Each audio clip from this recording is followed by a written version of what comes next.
Hi, and welcome back to Preparing for PPA Certification. We're now in the fourth of 6 sections of the PPA test specifications for CPP, Composition and Design. Now there's a lot to cover in this section, but let's take a look at what the primary focus is according to the test specifications. Items related to this area will focus on the following topics. Number 1, subject placement within the image. Number 2, special effects and the use of props. Number 3, location. Number 4, clothing. Number 5, posing. Number 6, color harmony and the color wheel. And finally, number 7, coordination of background and subject. So let's begin with Section A. Section A says, determine the best color relationship to complement the subject to achieve the desired effect. Now there's 4 questions on the exam from this section. If we take a look at number 1, it says, knowledge of color harmony, interactions, and effects in order to coordinate subjects with the background and enhance the final image, including reflective light environment, tonal values and hues, contrast, saturation of color, and effective patterns. So as you can see, there's a lot to cover, so let's get after it. Color harmony may be defined as the pleasing use of color throughout the image. This will include foreground, middle ground, background, and colors utilized in the props and the clothing that the subject may be wearing. From a planning or execution standpoint, these things rarely happen by accident. It's almost always the result of good planning on the part of the photographer, knowing the location in which colors work well, or knowing what colors that the photographer is going to be photographing and finding the right locations that complement those color values. It's important to realize that we live in a reflective light environment. In other words, what we see and the colors that we perceive are the direct result of the color of the light reflecting from the objects that we're viewing. The degree to which we see color and record color is very different. You see, our eyes work with our brains to do some degree of mental color correction. For example, that's why we can see a white sheet of paper and our minds process that it's white even though we're viewing it under tungsten light. If you take a photograph of that white sheet of paper with your camera set to daylight balance, that white sheet of paper is going to appear definitely orange, even though in your mind you saw it as white. So one of the things we have to get past is letting our minds play tricks on us and visually be able to recognize when the color's being impacted by the color of the light source. Next, let's talk about tonal values and hues. Hues are made up of the 12 colors named on the color wheel. Now, by the way, we're going to talk a lot more about the color wheel in just a bit, so I don't want you to get too hung up on the colors that we're going to talk about here. Just recognize that these colors are hues for now. In a reflective light environment, or an RGB environment, they include the 3 primary colors, red, green, and blue, the 3 secondary colors, cyan, magenta, yellow, and the 6 tertiary colors, orange, chartreuse, spring green, azure, violet, and rose. Again, we don't have to know that just yet. We'll take a look at that when we talk a bit more about the color wheel. Let's also look at the definition of tints, shades, and tones. Tints are created by adding white to any hue on the color wheel. Shades are created by adding black to any hue on the color wheel. And tones are created by adding both black and white to any hue on the color wheel. Good to know these definitions. Again, don't get hung up on the colors just yet. Just understand the definitions. Understand the definition of a hue, a tint, a shade, and tones. Next, let's talk about contrast. Now, in our photographic endeavors, we run across several different types of contrast. There's thematic contrast, there's contrast that are physical, and there's contrast in color and tonal values. Let's take a look at each of those. In composition, the term contrast, at its root definition, Contrast is the illustration of differences that exist between two or more elements. It addresses the very distinctive and opposite features between them. Some of the typical pairings you might see in thematic contrast would be things like good versus evil, hard versus soft, David and Goliath, and so on. In this image, I titled it Beauty and the Beast, to really bring out the contrast of the really old and ugly beat up old car in contrast with the really beautiful young lady. This is a very common theme in photography. It's a great compositional tool anytime that you can create that thematic contrast. Photographers may use physical contrast in a photographic composition to help set the subject apart and provide strong subject emphasis. In this image, I used the contrast of the old, weathered, rough facade of this building in New Orleans to contrast with the smooth, romantic, soft look of my subject. I really felt like this helped add to the romantic feeling of the image and set her apart as being very soft and feminine against an otherwise harsh exterior.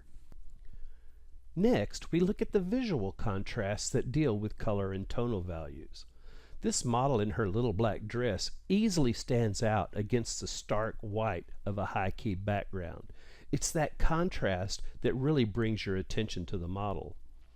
In this image, the warm tones of the sun reflecting in the windows and the light from the beacon of the lighthouse provide a nice contrast to the cool colors of the evening sky. The goal of the use of contrast is to tell your story visually. It's important to make sure that your contrast don't serve as a distraction or a nuisance when creating your compositions. Too much contrast can really take a picture down fast. Next, we talk about the saturation of color. The saturation of color is the relative brightness of a color within the image. From a compositional standpoint, backgrounds with subdued color saturation may be perfect for presenting a subject wearing highly saturated fabrics. This is because the subject will really stand out. Conversely, a subject could be overwhelmed by backgrounds and colors that are highly saturated, as they tend to be very busy and attract attention away from the subject. So a careful balance of color saturation between background and subject is important. Color saturation is relative to the amount of light reflecting from a given color in relation to the subject and the overall exposure. There may be occasions to work in a location where a highly saturated background can be subdued by blocking the light reaching the background, or by raising the illumination on the subject relative to the background, for example, fill flash or a reflector. In this image, I added saturation to the background by putting a red gel onto an already red roll of seamless paper. This really increased the saturation of the reds, which I thought were wonderful in helping this subject stand out against that background. In this image, I loved the saturated color of the leaves against the otherwise dull and dreary colors of the wet rock and the water. This really helps the leaves to stand out against that otherwise unsaturated background. Effects of patterns. Patterns in a composition can work for or against the photographer. Patterns in a scene can create visual interest and movement, creating opportunities to place the subject into the scene at precise points to take advantage of leading lines or repeating patterns. Repeating patterns work so well as a compositional element because once you break that repetition of pattern, your eye goes directly to that spot. It's kind of like once you've seen several of the patterns all in a row, your mind just kind of fills in the blanks and your eye goes directly to that which is different. So in this image of the bride and groom, the strong vertical lines create a repeating pattern that are interrupted by the strong diagonal line created by the bride. In this image, the strong repeating patterns of the horizontal lines are interrupted by the strong triangular composition of the model. Here in this photograph of the dancer, we have several repeating patterns created by the windows and the windowsills. And again, this pattern is broken by the placement of the subject within that pattern. It's also beginning to create some lines for the eye to follow throughout the composition. In this example of leading lines, the dancer is strategically placed so that all of the lines in the image lead the eye directly to the subject. Now, while repeating patterns in the background may make for wonderful compositions, busy patterns on clothing take attention away from the face. So it's a good idea to educate your client as to why darker colors and more solid tones are a better choice over very busy patterns.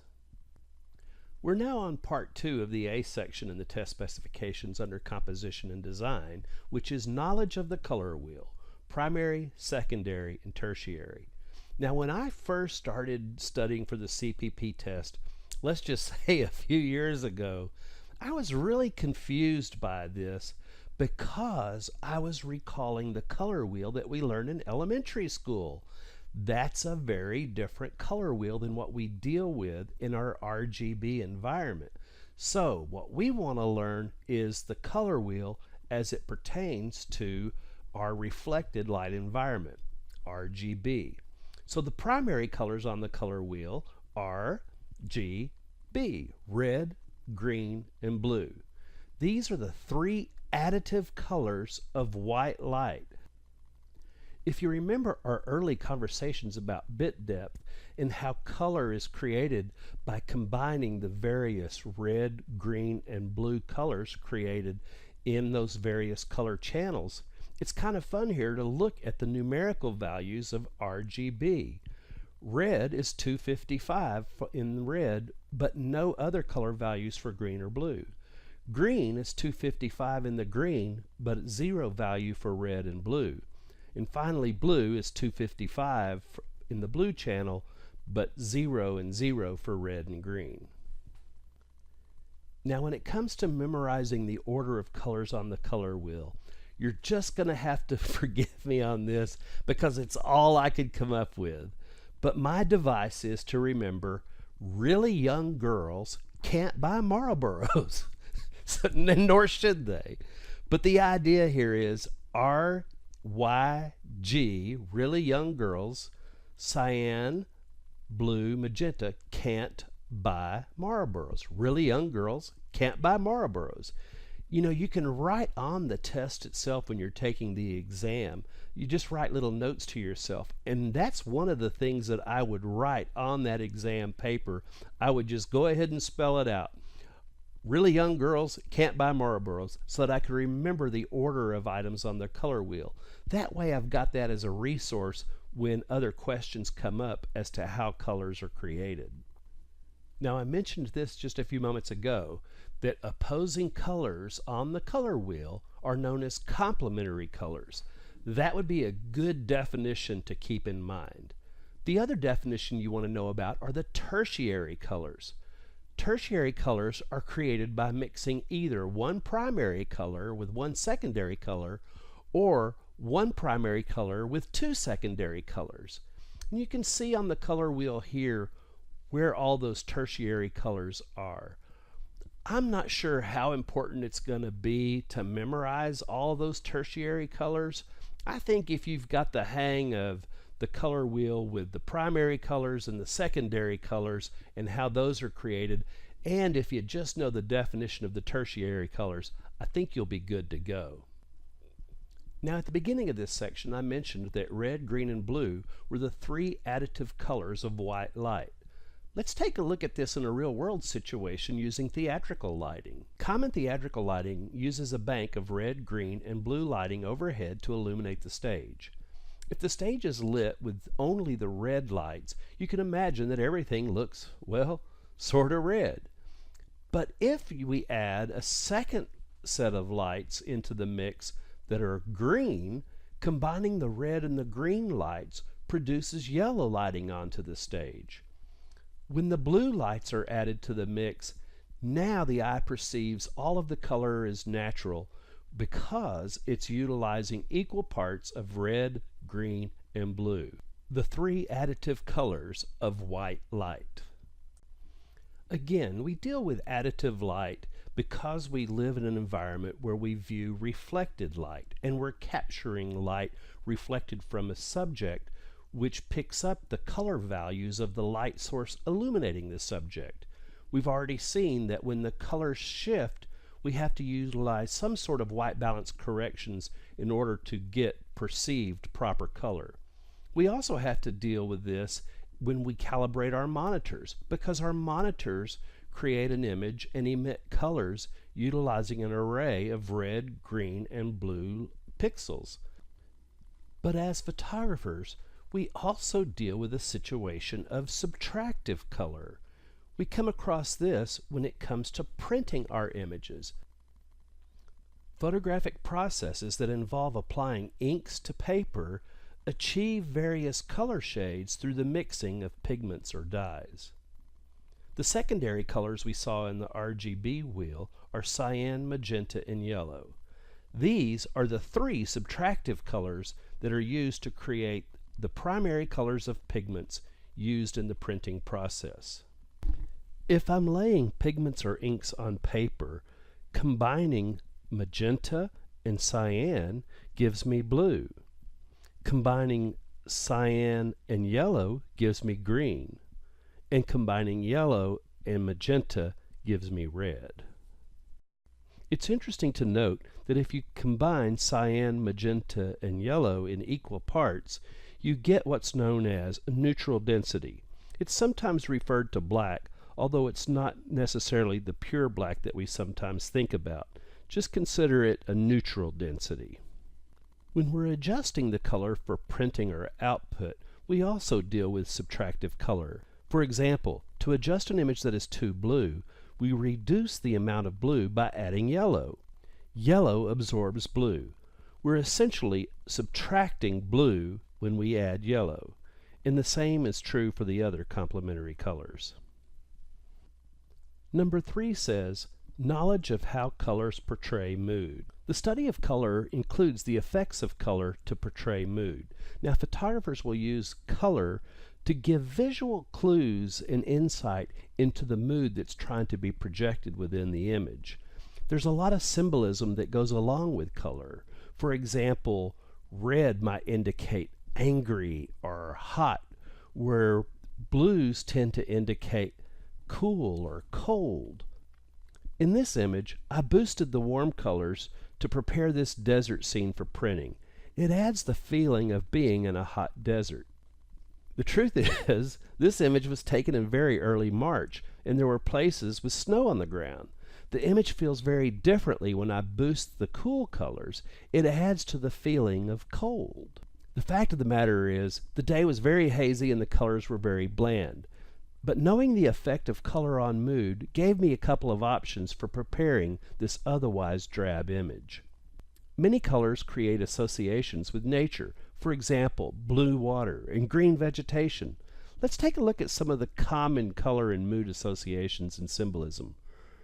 Reds are values that are well suited to portray emotions such as love, anger, passion, danger, embarrassment, or temptation. Pinks are often used to signify infant girls or young girls. Blue is commonly used to signify infant boys or young boys. It also represents sadness, melancholy, calm, water, night, or peace. Yellow is often associated with happiness, summer, caution, and fear, where green represents envy, wealth, the earth, luck. White is frequently associated with cleanliness and purity and life, goodness. Black may represent evil or darkness or death, but it also represents power and wealth and sophistication and luxury. It's important to note warmer colors tend to be more active and energetic, while cool colors tend to be more passive and peaceful. Warm colors project, while cool colors recede. That would be a great thing to remember for the exam. Warm colors project and cool colors recede. Number 4 says, knowledge of color schemes. Now I'm just going to talk about a couple of them that I think are the most important when it comes to your study. You can certainly review all of the others, but I think there's three that will really perhaps have the most likelihood of appearing on the exam. A color scheme is simply a palette of colors used within an image. Groupings of colors are often selected to appeal to the emotions and excite the senses of the viewer. Color schemes may work together in visual harmony, or they may work to create conflict. Complementary colors, we've already mentioned, are at the opposite ends of the color wheel. Well, when you pit a color scheme of one color with its complementary color, or in other words, the color on the opposite side of the color wheel, that's where we get the most contrast and the most tension. This image of the church at dusk provides us with an excellent example of the complementary or clash color scheme.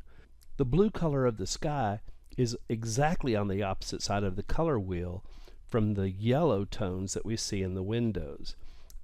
Now there's also a split complementary color scheme, where instead of using the exact color on the opposite side of the color wheel, you use the colors on either side of that color on the opposite side of the color wheel. It has the same visual contrast as a complementary color scheme, but it creates less tension. Analogous colors are colors which appear next to each other on the color wheel. This is a very common color scheme to use within images, where you're using colors that are sort of within the same color family, if you will. That's why we talk so much about the clothing consultations and ask our clients to dress in similar colors, because if they don't and someone wears a color that's on the opposite side of the color wheel, that person's going to stand out from the rest. So the other color schemes that you might look into are harmonious, achromatic, neutral, monochromatic, and monotone. With a harmonious color scheme, these are closely related hues. The colors create a feeling of unity and relationship. An achromatic color scheme is made up of neutral tones, such as blacks, whites, and grays. Neutral color schemes include browns, khakis, off-whites, whites, beige, and gray. Monochromatic color schemes are all of the colors, tints, tones, and shades of a single base hue. As a result, the energy is more peaceful due to the lack of contrast of hues. Monochromatic schemes provide opportunities to use contrasting color. And monotone color schemes use a single color with little variations of the color. Number 5 says, facets of color. Now there are many facets to color, from saturation to color temperature, but in the context of composition, we're going to take a look at using color to determine the best way to represent the subject and the desired effect of color on the subject. Now we've already seen where color can represent mood and emotion. We can use that to our advantage. But here we're going to take a look at other general facets of color and how it relates to the subject. We'll begin with warm versus cool. We've already said that warm colors are said to be active because they increase the viewer's attention and stimulate the senses. Cool colors tend to be more passive because they tend to have a calming and relaxing effect on the viewer. Warm colors are said to advance, while cool colors tend to recede. We've heard that before. Warm colors tend to advance, while cool colors tend to recede. Here's a sample image of a simple drawing, and you can see that the warmer color of this vehicle just kind of jumps out at you, where the cooler color tends to just lay back in the background and not be so strong. Hot colors command the viewer's attention. Those would be the reds and the yellows. That's why our traffic signs are often done against a yellow background, because they command that attention. So anytime you want to draw attention to something, use yellows, use reds, use really bright, warm tonal values. The next facets of color that we'll look at will be bright versus pale. Bright colors generally have a high intensity of color, where pale colors lack that intensity. Bright colors attract the viewer's attention and have a strong impact on the viewer's senses, where pale colors tend to be passive. Bright colors advance, while pale colors recede. Next, we'll look at dark versus light. These colors tend to have a comforting effect on viewers. The color values may be described as low key. Colors with little or no color value are considered light colors. These colors create more stimulus for the viewer compared to dark colors. Generally, these would be considered as high key. Light colors are said to advance, while dark colors tend to recede. Well, that's the end of the first section, Section A of Composition and Design. Man, I don't know about you, but it seemed like we covered a ton of information. But remember, there's only 4 questions on the exam from this entire section. So keep studying, keep working, and I'll see you back in just a moment for Section B.